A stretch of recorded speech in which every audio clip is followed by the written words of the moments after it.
السلام علیکم ورحمۃ اللہ وبرکاتہ نحمدہ ونصلی ونسلم علی رسولہ الکریم اما بعد قال اللہ تبارک و تعالی فی القرآن المجید انا ارسلناک شاہدا ومبشرا ونذیرا صدق اللہ مولانا العظیم۔ حضرات گرامی، حاضر و ناظر نبی پاک صلی اللہ علیہ وسلم کی ذات ہے، اور اہل سنت و جماعت کا یہ بالکلیہ عقیدہ ہے کہ نبی پاک صلی اللہ علیہ وسلم کی ذات جو ہے وہ حاضر و ناظر ہے۔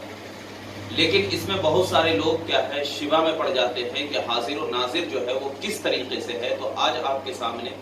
نبی پاک صلی اللہ علیہ وسلم حاضر و ناظر ہیں، اس کی ایک نفیس تحقیق آپ کے سامنے انشاءاللہ پیش کروں گا۔ جیسا کہ علماء کرام نے فرمایا کہ نبی پاک صلی اللہ علیہ وسلم کیا ہے حاضر و ناظر، تو اس کا مطلب یہ نہیں ہے،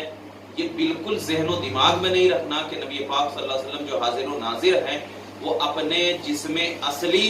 اور معروف تشخص کے ساتھ کیا ہے حاضر و ناظر، ایسا بالکل نہیں۔ یعنی جو جسم نبی پاک صلی اللہ علیہ وسلم کا اصلی جسم تھا اور جو معروف، جو ایک دم بالکل متعین تشخص تھا نبی پاک صلی اللہ علیہ وسلم کا، اس طریقے سے کیا ہے حاضر و ناظر نہیں ہے۔ کیوں اس طریقے سے حاضر و ناظر نہیں ہے اس کی بعد میں دلیل دوں گا۔ اس لیے کہ اگر کوئی بدبخت یہ اعتراض کر سکتا ہے کہ اگر آپ یہ کہیں گے کہ نبی پاک صلی اللہ علیہ وسلم اپنے معروف تشخص کے ساتھ اور اپنے جسد اصلی کے ساتھ کیا ہے حاضر و ناظر ہیں، تو کوئی یہ کہہ سکتا ہے کہ جب تم کرسی پہ بیٹھتے ہو تو بتاؤ کرسی کے نیچے نبی پاک صلی اللہ علیہ وسلم ہے یا نہیں۔ وہ یہ کہہ سکتا ہے کہ جس طرح تم نبی پاک صلی اللہ علیہ وسلم کو حاضر و ناظر مان رہے ہو، اپنے جسد اصلی کے ساتھ اور معروف تشخص کے ساتھ حاضر و ناظر مان رہے ہو، تو اگر کوئی یہ کہہ سکتا ہے کہ کیا تم کرسی پر بیٹھے ہو تو کیا کرسی کے نیچے اللہ کے نبی صلی اللہ علیہ وسلم ہے یا نہیں ہے؟ اگر کرسی کے نیچے نہیں ہے تو پھر ہر جگہ حاضر و ناظر نہیں ہے، ہر جگہ حاضر و ناظر نہیں ہے۔ اور اگر کرسی کے نیچے ہیں تو وہ یہ کہہ سکتا ہے کہ تم تو بڑے بے ادب اور گستاخ ہو کہ حضور کرسی کے نیچے ہیں اور تم کرسی کے اوپر بیٹھے ہو۔ تو اس کا جواب یہ ہے کہ حضور پاک صلی اللہ علیہ وسلم کا حاضر و ناظر ہونا اس معنی میں نہیں ہے کہ آپ جسم اصلی اور معروف تشخص کے ساتھ بے عینی ہی کیا ہے ہر جگہ موجود ہے، یہ ہرگز نہیں ہے، بلکہ آپ اپنے جسد اصلی اور معروف تشخص کے ساتھ اپنے روضہ انور میں جلوہ فرما ہیں، اپنے روضہ انور میں جلوہ فرما ہیں، اور وہاں آپ کے مختلف اشغال ہیں۔ کیا اشغال ہیں؟ کہ آپ قبر انور میں نماز پڑھتے ہیں، تجلیات الہیہ کا مشاہدہ کرتے ہیں، صفات باری کا مطالعہ کرتے ہیں، اور زائرین کے سلام کا جواب دیتے ہیں۔ یہ آپ کے مختلف جو ہے وہ اشغال ہیں، اور ان کی درخواستوں پر توجہ فرماتے ہیں، ان کے لیے دعا فرماتے ہیں، ان کی شفاعت کرتے ہیں، آپ پر اعمال امت پیش کیے جاتے ہیں، آپ نیک اعمال پر خوش ہوتے ہیں اور اللہ تعالیٰ کی حمد کرتے ہیں، اور بدعمالیوں پر رنجیدہ ہوتے ہیں، اور ان کے لیے کیا ہے استغفار کرتے ہیں اور کائنات کا ملاحظہ کرتے ہیں۔ اور جب چاہتے ہیں اور جہاں چاہتے ہیں جسم مثالی کے ساتھ، اب جسم مثالی یعنی ایک جسم اصلی ہوتا ہے اور ایک جسم مثالی، یعنی اپنا جیسے کہ میرا یہ جسم اصلی ہے، اب میرا جسم اصلی یہیں پر موجود ہے لیکن ہم جسم مثالی کے ساتھ کہیں جا سکتے ہیں۔ تو نبی پاک صلی اللہ علیہ وسلم کا جسم اصلی جو ہے وہ قبر انور میں موجود رہتا ہے، اور اللہ کے نبی صلی اللہ علیہ وسلم جو حاضر و ناظر ہے وہ جسم مثالی کے ساتھ جس جگہ چاہے، جس وقت چاہے، جہاں چاہے، یہاں تک کہ جسم مثالی کے ساتھ بعض اوقات کسی مریض کی عیادت کرتے ہیں، کسی کی نماز جنازہ بھی پڑھتے ہیں، اور اگر کسی پر ظلم ہو رہا ہے تو اس ظلم پر کیا ہے آپ صلی اللہ علیہ وسلم کیا ہے مدد بھی فرماتے ہیں۔ یعنی کسی کو احادیث پڑھاتے ہیں، کسی کو فقہی مسئلہ بتاتے ہیں، کسی کو محض اپنے حسن و جمال کی زیارت کروا دیتے ہیں اور کیا ہے خوش ہو جاتے ہیں۔ یعنی یہ ہے کہ آپ جو ہے متعدد جگہ جو ہے بیک وقت جانا اور تشریف لے جانا، یہ بالکل ثابت اور بالکل ثابت۔ تو یہ بات بالکل واضح طور پر آئی کہ جو لوگ یہ سمجھتے ہیں کہ حاضر و ناظر اہل سنت کے نزدیک یہ معنی کر کے ہے کہ آپ جسم مثالی کے ساتھ متعدد جگہ جاتے بھی ہیں اور امداد بھی کرتے ہیں، اور آپ کا جو جسم اصلی ہے وہ قبر انور میں کیا ہے موجود رہتا ہے۔ اب بہت سارے لوگ کہتے ہیں کہ ہم نے جو یہ باتیں کی ہے کہ اللہ کے نبی صلی اللہ علیہ وسلم قبر انور میں کیا ہے سلام کا جواب دیتے ہیں، تو یہ سب بھی کیا ہے احادیث سے ثابت ہے۔ ایسا نہیں کہ میں نے ہوائی گفتگو کر دی، اور حاضر و ناظر کا جو مطلب میں نے بتایا کہ وہ حاضر و ناظر کا مطلب بالکل واضح طور پر آپ ذہن میں رکھیں، جیسا کہ ابو داؤد شریف کی حدیث پاک ہے، پہلی جلد صفحہ نمبر 279 میں حضرت ابو ہریرہ رضی اللہ تعالیٰ عنہ بیان کرتے ہیں کہ رسول پاک صلی اللہ علیہ وسلم نے ارشاد فرمایا کہ جو شخص بھی مجھ پر سلام بھیجتا ہے تو اس حال میں سلام بھیجتا ہے کہ اللہ تعالیٰ نے میری روح میری طرف لوٹائی ہوئی ہے، میری روح میری طرف لوٹائی ہوئی ہے، حتیٰ کہ میں اس کے سلام کا جواب دیتا ہوں۔ تو میں نے جو کہا تھا کہ نبی پاک صلی اللہ علیہ وسلم اپنے جسم اصلی کے ساتھ جو قبر انور میں موجود ہے وہ امت کے سلام کا بھی جواب دیا کرتے ہیں، جیسا کہ حدیث پاک میں نے آپ کو بیان کروائی۔ اور اس حدیث کو امام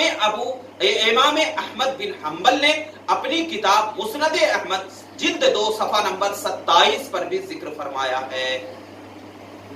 ٹھیک ہے۔ اور ایک حدیث ابو داؤد شریف کی میں پیش کر دوں کہ نبی پاک صلی اللہ علیہ وسلم جو ہے قبر کے پاس درود شریف پیش کیے جاتے ہیں۔ اللہ کے نبی صلی اللہ علیہ وسلم کے قبر کے پاس جو ہے وہ جیسے کہ کوئی امتی اگر یہاں پر درود پڑھ رہا ہے تو اللہ کے نبی صلی اللہ علیہ وسلم کے قبر کے پاس وہ درود شریف پیش کیا جاتا ہے، جیسے کہ حضرت اوس بن اوس رضی اللہ تعالیٰ عنہ بیان کرتے ہیں کہ رسول پاک صلی اللہ علیہ وسلم نے فرمایا کہ تمہارے دنوں میں سب سے افضل دن جمعہ ہے۔ سب سے افضل دن کیا ہے؟ جمعہ ہے۔ اسی دن میں آدم کو پیدا کیا گیا، اسی دن میں ان کی روح قبض کی گئی، اسی دن سور پھونکا جائے گا، اسی دن لوگ بے ہوش ہوں گے، سو اس دن تم مجھ پر کثرت سے درود پڑھا کرو، کثرت سے درود پڑھا کرو۔ کیوں؟ کیونکہ تمہارا درود مجھ پر پیش کیا جاتا ہے۔ صحابہ نے عرض کیا یا رسول اللہ آپ کا جسم تو قبر میں بوسیدہ ہو چکا ہوگا، پھر ہمارا درود پاک آپ پر کیسے پیش کیا جائے گا؟ آپ صلی اللہ علیہ وسلم نے ارشاد فرمایا کہ اللہ تعالیٰ نے زمین پر انبیاء کے اجسام کو حرام فرما دیا ہے۔ یہ ذکر فرمایا کہ حرم علی الارض اجساد الانبیاء، یعنی زمین پر اللہ تعالیٰ نے انبیاء کے جسم کو کیا کر دیا؟ حرام کر دیا ہے کہ وہ انبیاء کے جسم کو کیا کر دے؟ بوسیدہ کر دے۔ اور ایک حدیث پاک امام بہقی نے اپنی سند کے ساتھ ذکر کیا ہے کہ حضرت ابو ہریرہ بیان کرتے ہیں کہ نبی پاک صلی اللہ علیہ وسلم نے فرمایا کہ جو شخص میری قبر پر درود پڑھتا ہے اللہ تعالیٰ اس درود کے ساتھ ایک فرشتہ مقرر کرتا ہے جو میرے پاس وہ درود پہنچاتا ہے، اور اس شخص کی دنیا و آخرت کے لیے وہ درود کافی ہے، اور میں اس کی گواہی دوں گا، یا فرمایا کہ میں اس کی شفاعت فرماؤں گا۔ یہ جو ذکر کیا گیا، جو میں نے کہا تھا کہ نبی پاک صلی اللہ علیہ وسلم سلام کا جواب بھی دیتے ہیں، درود پاک بھی سنتے ہیں، اور ایک حدیث پاک میں آپ کو سناتا چلوں جس کو کہ یہ حضرت عبد الرحمن بن علی محمد الوفاء باحوال المصطفیٰ کے صفحہ نمبر 810 پہ ذکر فرماتے ہیں کہ حضرت سعید بن عبدالعزیز بیان کرتے ہیں کہ ایام حرہ میں 3 دن نبی پاک صلی اللہ علیہ وسلم کی مسجد میں اذان دی گئی اور نہ اقامت دی گئی۔ یعنی ایام حرہ کون سے ایام کو کہتے ہیں کہ جب مدینے پہ یزید نے قبضہ کر لیا تھا تو مسجد نبوی میں اس وقت 3 دن تک نہ اذان ہوئی تھی نہ اقامت ہوئی، اور مدینے والوں پر اس نے کیا ہے بہت ظلم و ستم کیا، تو اس کو ایام حرہ کہتے ہیں۔ تو اس وقت نہ 3 دن اقامت دی گئی اور نہ 3 دن کیا ہے اذان دی گئی، تو اس وقت نبی پاک صلی اللہ علیہ وسلم کیا کرتے تھے؟ وہ حدیث پاک ہے کہ حضرت سعید بن عبدالعزیز بیان کرتے ہیں کہ 3 دن تک مسجد میں نہ اذان دی گئی اور نہ اقامت دی گئی۔ سعید بن مسیب ان دنوں میں مسجد نبوی سے نہیں نکلے، انہیں نماز کے وقت کا صرف اس پست آواز سے پتہ چلتا تھا جس کو وہ نبی پاک صلی اللہ علیہ وسلم کی قبر سے سنتے تھے۔ مطلب یہ بیان کیا گیا اس حدیث پاک میں کہ حضرت سعید بن مسیب جب مسجد نبوی میں پھنس گئے تھے تو اذان و اقامت بھی نہیں دی گئی، تو اب اذان کا وقت کیسے پتا چلتا تھا؟ نماز کا وقت کیسے پتا چلتا تھا؟ تو وہ فرماتے ہیں کہ اللہ کے نبی صلی اللہ علیہ وسلم کے قبر انور سے اذان کی آواز آتی تھی اور میں پہچان جاتا تھا کہ اب کیا ہے، میں نماز کا وقت ہو چکا ہے، نماز کا وقت کیا ہے ہو چکا ہے۔ تو پتہ یہی چلا کہ نبی پاک صلی اللہ علیہ وسلم قبر میں نماز پڑھتے ہیں۔ اور دیکھیے حدیث پاک جو ذکر کیا گیا ہے، سنن دارمی کی یہ حدیث پاک ہے، اور ایک حدیث پاک جو الوفاء باحوال المصطفیٰ صفحہ نمبر 810 میں ہے، ذکر کیا کہ حضرت انس بن مالک رضی اللہ تعالیٰ عنہ بیان کرتے ہیں کہ رسول پاک صلی اللہ علیہ وسلم نے فرمایا کہ میری زندگی میں بھی تمہارے لیے خیر ہے، کیونکہ مجھ پر آسمان سے وحی اترتی ہے اور تم کو حلال و حرام کی خبر دیتا ہوں، اور میری وفات میں بھی تمہارے لیے خیر ہے، کیونکہ ہر جمعرات کو تمہارے اعمال مجھ پر پیش کیے جاتے ہیں، اور نیک اعمال پر میں اللہ کا شکر ادا کرتا ہوں، اور تمہارے گناہ ہوتے ہیں ان کے لیے میں اللہ تعالیٰ سے مغفرت اور التجا کرتا ہوں۔ تو اعمال پیش کیے جاتے ہیں، جیسا کہ میں نے آپ کو ذکر کیا تھا کہ اعمال بھی پیش کیے جاتے ہیں، نبی کیا ہے، نماز بھی پڑھا کرتے ہیں۔ اب یہ تو حدیث پاک، علامہ حیثمی بھی لکھتے ہیں اپنی کتاب مجمع الزوائد کے جلد 9 صفحہ نمبر 24 پہ کہ حضرت عبداللہ بن مسعود رضی اللہ تعالیٰ عنہ بیان کرتے ہیں کہ نبی پاک صلی اللہ علیہ وسلم نے فرمایا کہ اللہ تعالیٰ کے کچھ فرشتے سیاحت کرتے رہتے ہیں، یعنی گھومتے رہتے ہیں، پھرتے رہتے ہیں، وہ میری امت کا سلام پہنچاتے ہیں۔ حضرت ابن مسعود نے کہا کہ رسول صلی اللہ علیہ وسلم نے فرمایا کہ میری زندگی تمہارے لیے بہتر ہے، تم حدیثیں بیان کرتے ہو اور تمہارے لیے حدیث بیان کی جاتی ہے، اور میری وفات تمہارے لیے بہتر ہے، تمہارے اعمال مجھ پر پیش کیے جاتے ہیں، میں تمہارا جو نیک اعمال دیکھتا ہوں اس پر اللہ تعالیٰ کا شکر ادا کرتا ہوں، اور جو میں برا اعمال دیکھتا ہوں ان پر میں تمہارے لیے اللہ تعالیٰ سے استغفار کرتا ہوں۔ اور اس حدیث کو امام بزار نے بھی لکھا ہے۔ تو پتہ یہ چلا کہ جو میں نے آپ کو بیان کیا تھا کہ اللہ تبارک و تعالیٰ کے رسول جو ہے اپنے جسم اصلی کے ساتھ جو قبر میں رہتے ہیں تجلیات الہیہ کا مشاہدہ بھی کرتے ہیں، صفات باری کا مطالعہ بھی کرتے ہیں، زائرین کے سلام کا جواب بھی دیتے ہیں، اور ان کی درخواستوں پر توجہ بھی فرماتے ہیں، دعا کرتے ہیں اللہ کی بارگاہ میں، نیک اعمال پر خوش ہوتے ہیں۔ تو یہ جو میں نے احادیثوں سے ثابت کیا۔ اب جب علماء کرام نے بھی کیا ہے ان چیزوں کو ذکر فرمایا ہے، جیسا کہ علامہ قسطلانی نے المواہد اللدنیہ جو جلد 8 صفحہ نمبر 305 پہ بھی ذکر کیا کہ نبی پاک صلی اللہ علیہ وسلم کیا ہے اعمال کا مشاہدہ کرتے ہیں۔ عبدالعزیز محدث دہلوی، اور جو میں نے چند ویڈیوز لمبی ہونے کی وجہ سے میں بتا رہا ہوں کہ علامہ جلال الدین سیوطی نے الحاوی للفتاوی کے جلد 2 صفحہ نمبر 149 پہ، تفسیر عزیزی میں علامہ شاہ عبدالعزیز محدث دہلوی نے جلد 1 صفحہ نمبر 636 پہ، شیخ عبدالحق محدث دہلوی نے مکتوبات علی ہامش اخبار الاخیار کے صفحہ نمبر 155 پہ، اور شیخ محمد بن علی بن محمد نے نیل الاوتار کے صفحہ نمبر 183 پہ، شیخ شمس الحق عظیم آبادی نے عون المعبود کے صفحہ نمبر 405 پہ ذکر فرمایا ہے کہ یہ سب جو ہے نبی پاک صلی اللہ علیہ وسلم کے پاس اعمال کیا ہے مشاہدہ کیا جاتا ہے۔ ایک اور چیز میں بیان کر دوں کہ قبر انور میں تمام کائنات کو بھی نبی پاک صلی اللہ علیہ وسلم ملاحظہ کرتے ہیں، یعنی اگر قبر انور میں میرے آقا صلی اللہ علیہ وسلم موجود ہے تو تمام کائنات کا نبی پاک صلی اللہ علیہ وسلم کیا ہے ملاحظہ کرتے ہیں، جیسا کہ مجمع الزوائد میں حافظ نور الدین علی بن ابو بکر حیثمی ذکر فرماتے ہیں، علامہ حیثمی ذکر فرماتے ہیں جلد 8 کے صفحہ نمبر 287 پہ کہ حضرت عمر رضی اللہ تعالیٰ عنہ بیان کرتے ہیں کہ رسول پاک صلی اللہ علیہ وسلم نے فرمایا کہ بے شک اللہ عز و جل نے تمام دنیا کو میرے لیے کیا کر دیا ہے، مرتفع کر دیا ہے، یعنی اٹھا دیا ہے، مرتفع کر دیا ہے۔ میں دنیا کی طرف اور جو کچھ قیامت تک دنیا میں ہونے والا ہے اس کی طرف اس طرح دیکھ رہا ہوں جیسے میں اپنی اس ہتھیلی کی طرف دیکھ رہا ہوں، جیسے میں یہ ہتھیلی کی طرف دیکھ رہا ہوں۔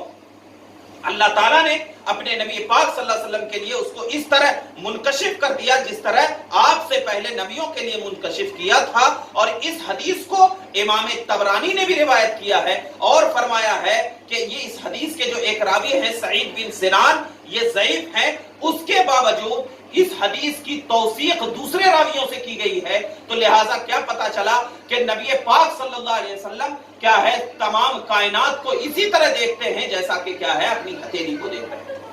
امام بخاری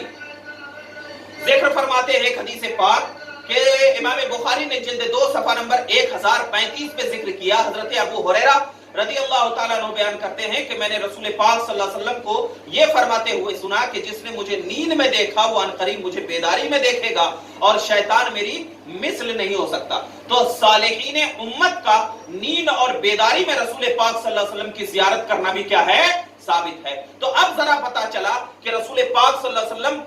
جو حضرت علامہ آلوسی لکھ رہے ہیں کہ رسول پاک صلی اللہ علیہ وسلم کی وفات کے بعد اس امت کے 1 سے زیادہ کاملین نے آپ کی زیارت کیا،